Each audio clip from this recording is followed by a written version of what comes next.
Estamos de volta com o Band Entrevista, hoje conversando com o ministro das Cidades, Alexandre Baldi, sobre a meta de reduzir à metade o número de vítimas de acidentes de trânsito no país.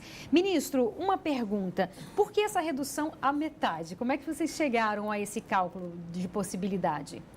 Veja, o fato da ONU, que é a Organização das Nações Unidas, haver lançado o desafio que esta seria a década para focar nos acidentes no trânsito, que esta seria a década para focarmos na redução de mortes no trânsito.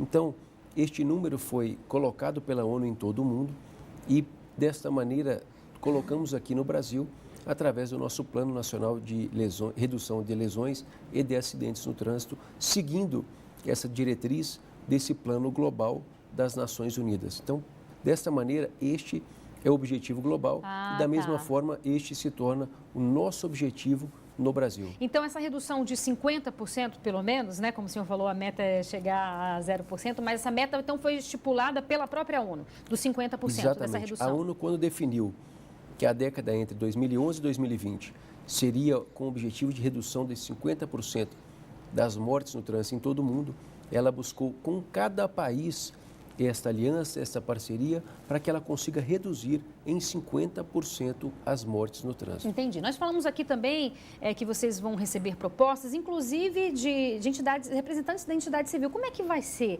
essa coleta de dados? Como é que vai ser essa possibilidade de ouvir a população com essas propostas? Veja, quando nós configuramos um novo projeto em participar com uma cooperação com o Instituto, como mencionei, Telos, Falcone, e que foram apoiados e suportados do ponto de vista financeiro por empresas privadas, nós desejamos que os outros entes do setor público, governos estaduais que possuem os órgãos de departamento de trânsito dos estados, assim como o Distrito Federal, os governos municipais, prefeituras que têm as suas secretarias ou companhias municipais de trânsito, elas nos ajudando com as informações das ocorrências de acidentes, de lesões e de mortes no trânsito, em cada cidade, em cada estado desse país, para que a gente consolide um banco de dados e de informações sólido, robusto e assertivo, para que a gente consiga também implementar, de acordo com o acidente, de acordo com a especificidade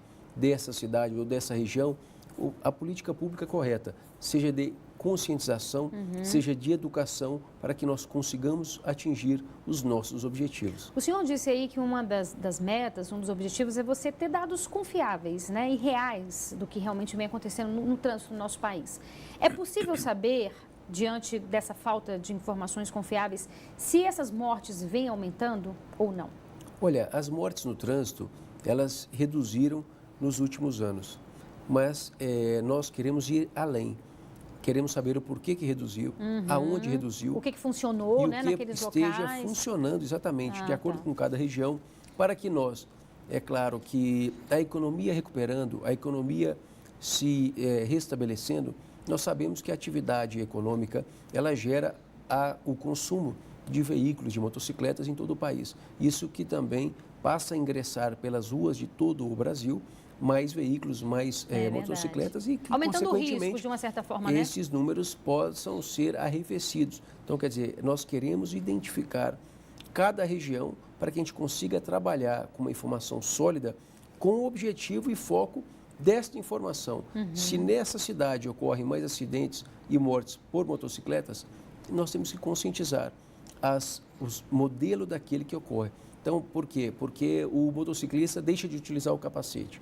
Ou porque o pedestre não respeita as normas do trânsito. Enfim, nós temos que atingir identificar mesmo, a né, região a realidade e a sua especificidade, isso é a sua interessante. particularidade. Outra coisa que eu queria ver, mas isso não impede que vocês façam campanhas nacionais? Não, e com de relação forma a essas campanhas nacionais, eu queria saber do senhor o seguinte: existem países que acreditam no retorno de campanhas mais agressivas. Agressivas, eu vou dar exemplo, de mostrar as pessoas que ficaram com sequelas, de repente, nos hospitais. O senhor acredita nesse tipo de conscientização?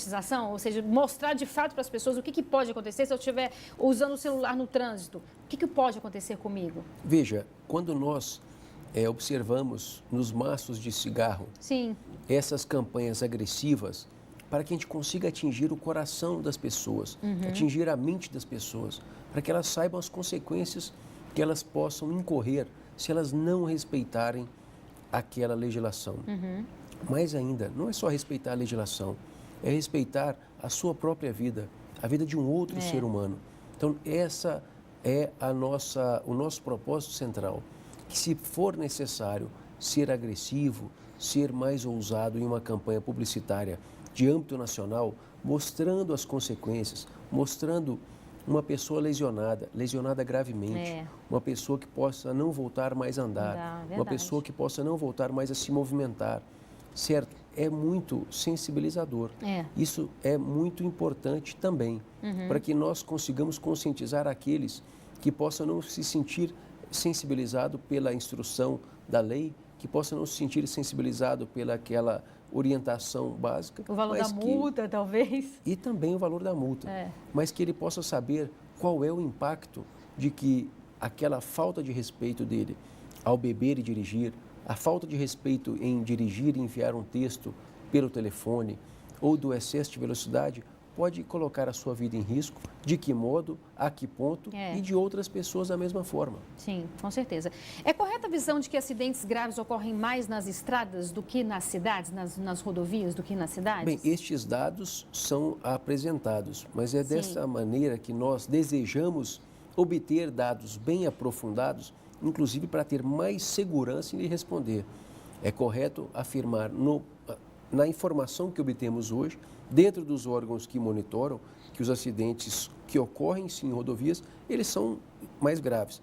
Mas nós queremos ter isso de maneira robusta. É correto afirmar e aonde que ele ocorre, em que parte do Brasil, se são partes mais produtivas, se são partes que fazem parte de uma região economicamente mais robusta, enfim. Nós queremos ter uma informação sólida, consistente, para poder responder e, é claro, corresponder com uma política pública coerente. Ok.